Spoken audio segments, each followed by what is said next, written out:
The sound of the antique porcelain shattering against the marble floor was louder than the jazz band. It was louder than the laughter of 200 people in black ties and silk gowns.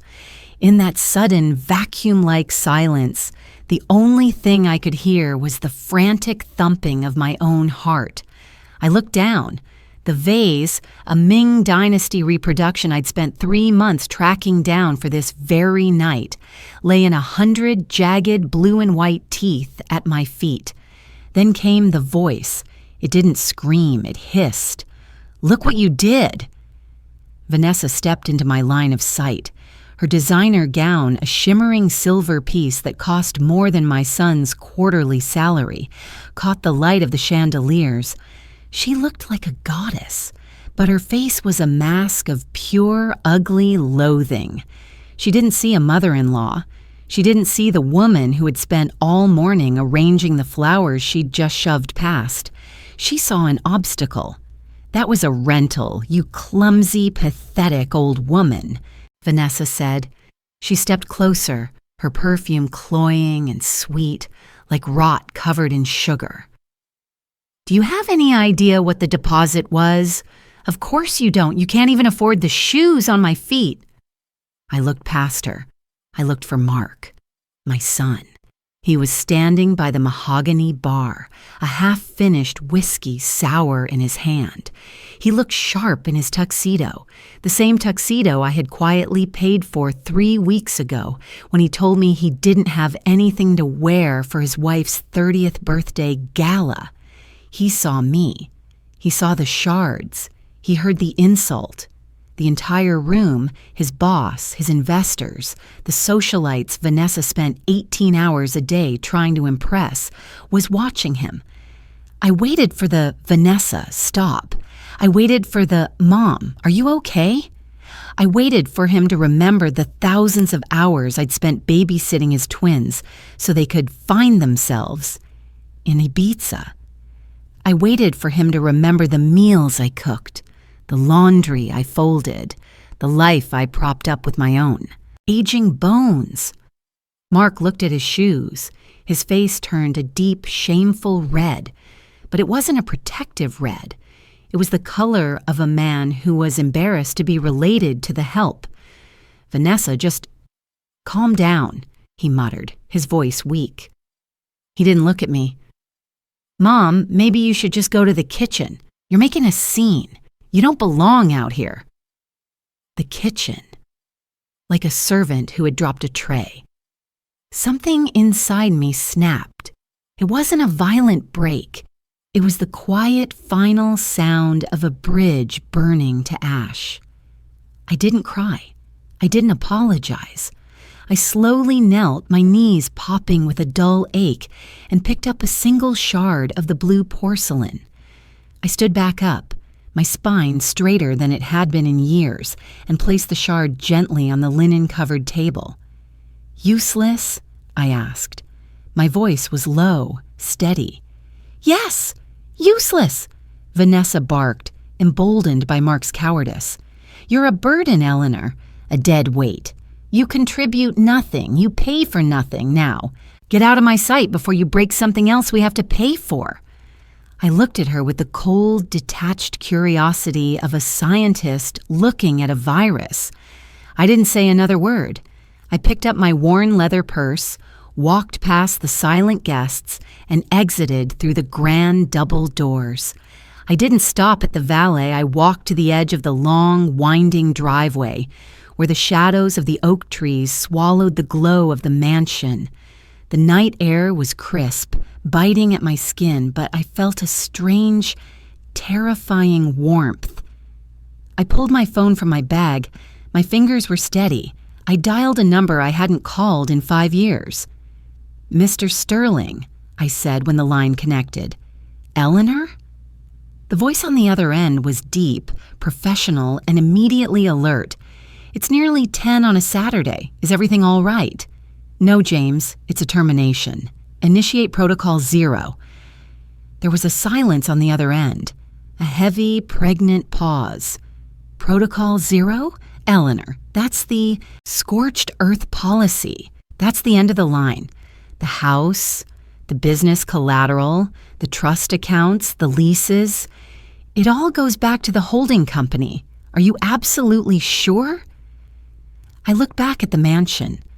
Through the glass, I could see Vanessa laughing, holding a glass of champagne, holding court as if she owned the world.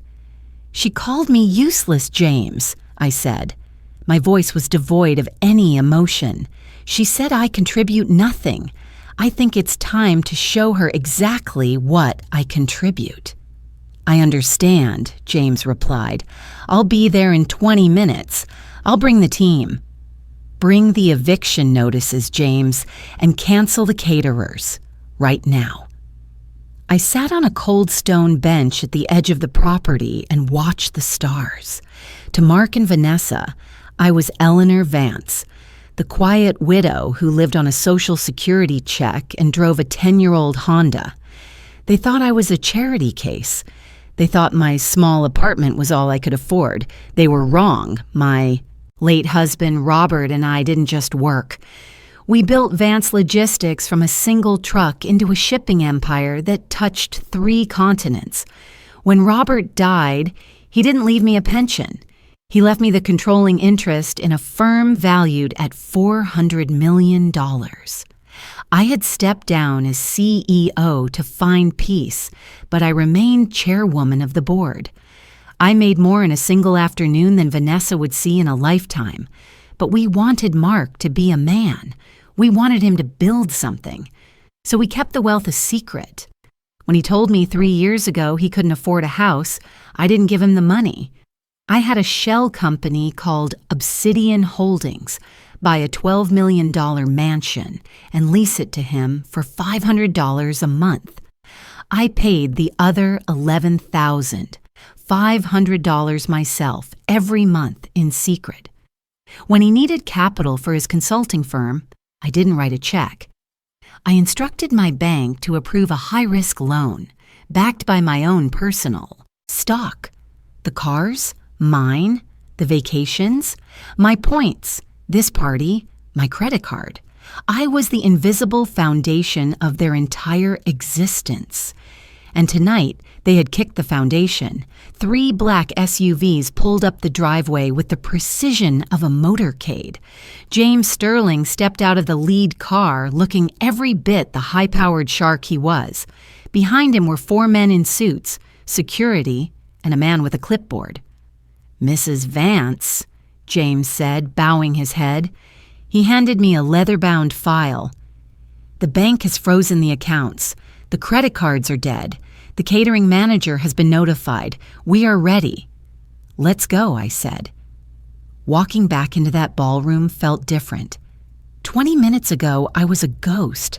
Now I was the owner. The music was still playing, but the energy had shifted. People were whispering. Vanessa was standing on a chair, microphone in hand, giving a speech about self-made success. Mark and I built this life from nothing, she was saying, her voice thick with fake humility. We worked for every brick of this house. I walked through the center of the room. The guests parted like the Red Sea. They saw the security guards. They saw James Sterling. Vanessa saw me and rolled her eyes. Oh my God, you're back. Did you forget your knitting? Get out, Eleanor. You're ruining the vibe. Mark stepped forward, looking panicked. Mom, who are these people? I didn't stop until I was standing right in front of the chair Vanessa was perched on. I'm not leaving, Vanessa, I said. I didn't need a microphone. The room was so quiet you could hear the ice melting in the glasses. And I'm not ruining the vibe. I'm ending it. Excuse me? Vanessa laughed, looking at her friends. Security! Get this woman out of here! One of my security guards stepped forward. He didn't look at Vanessa. He looked at me, waiting for a nod. James Sterling stepped up and opened his briefcase on a nearby table. Ladies and gentlemen, James's voice boomed. This event is over. Please vacate the premises immediately. The funding has been revoked. Who the hell are you? Vanessa screamed, jumping down. This is my house. Actually, James said, pulling out a deed, it is not. This property is owned by Obsidian Holdings. The tenants, Mark and Vanessa Vance, are in gross violation of their lease. Your tenancy is terminated, effective immediately. Vanessa turned to Mark, her face pale. Mark, what is he talking about? We pay rent. We pay Obsidian every month. You pay $500, I said. Mark's eyes went wide. Mom? The mortgage is $12,000, Mark, I said. I am Obsidian Holdings. I bought this house. I pay the gardeners. I pay for the roof over your head. I pay for the very air you're breathing right now. A collective gasp swept the room. I saw Vanessa's hand go to her throat. That's a lie, she stammered. You're a nobody. You shop at thrift stores. I shop where I want, I said, because I don't need to dress like a queen to know I own the kingdom. James pulled out another paper. Item 2, the 2024 Porsche and the Tesla. Both are leased under the name Eleanor Vance. Repossession is happening now. As if on cue, the orange strobe lights of tow trucks appeared through the windows. And finally, James said, this party, the catering, the band, the bar, the $62,000 bill was guaranteed by Mrs. Vance's personal black card. James tapped his phone. The music stopped instantly. The lead singer took off his headset. The head caterer, Pierre, marched into the room looking like he wanted to kill someone. He walked straight to Mark. Mr. Vance, Pierre snapped. My terminal just showed a revoked status. Unless you have $60,000 in cash, my staff is packing the food and leaving. Now. Mark looked like he was going to faint. Vanessa, do we have the money? Of course we don't, she shrieked. We spent everything on the decor and the dress. Fix this, Mark. Tell your mother to stop this sick joke. Mark turned to me, his eyes brimming with tears. Mom, please, this is humiliating. Everyone is watching. Just pay them. We can talk about this tomorrow. There is nothing to talk about, I said. I stepped into his personal space. You called me useless, Mark. You stood there while she insulted the woman who gave you life. You watched her treat me like a dog because it was easier than losing your comfort. I was just trying to keep the peace, he sobbed. No, I said, my voice trembling with a rage I'd suppressed for years. You were keeping your lifestyle. You let her treat me like garbage because I was the one paying for the trash cans. If I am so useless, Mark, then you don't need my help anymore. You have 24 hours to get your things out of my house. Where will we go? Vanessa wailed, collapsing onto the floor, her expensive dress pooling around her like a silver shroud. I looked down at her. You're young, I said. You're healthy. And according to you, you're very useful. I'm sure you'll figure it out. I turned and walked out. Behind me, the room erupted into chaos. Guests were sprinting for the door to avoid the embarrassment. Caterers were literally taking plates of food out of people's hands. I got into the back of the SUV. I closed my eyes. I didn't feel happy. I felt light. The weight of carrying two ungrateful adults was finally gone. The fallout was absolute. By Monday, they were in a one-bedroom apartment in a part of town Vanessa wouldn't have even driven through a week ago. By Wednesday, Mark's business collapsed. Without my collateral, the bank called in the loan. He was ruined. Vanessa lasted exactly 2 months. Without the mansion and the cars, she realized Mark was just a man with a lot of debt and no backbone. She filed for divorce and moved back in with her parents, claiming she had been deceived. 6. Months later, there was a knock at my door. Not the mansion. I'd sold that and moved back to my penthouse. I looked at the security camera. It was Mark. He looked terrible. He'd lost weight. His clothes were wrinkled. He looked like he hadn't slept in weeks. "Mom," he whispered into the intercom. "Please, I'm hungry. I have nowhere else to go." My heart broke. I'm a mother. I wanted to open the door and pull him into a hug, but I remembered the shards of the vase. I remembered the word useless. "There is a soup kitchen on 5th Street, Mark," I said softly. "They serve a hot meal at 6 p.m. Mom, please, I'm your son." "I know," I said, "and I love you. But I love you enough to let you become a man.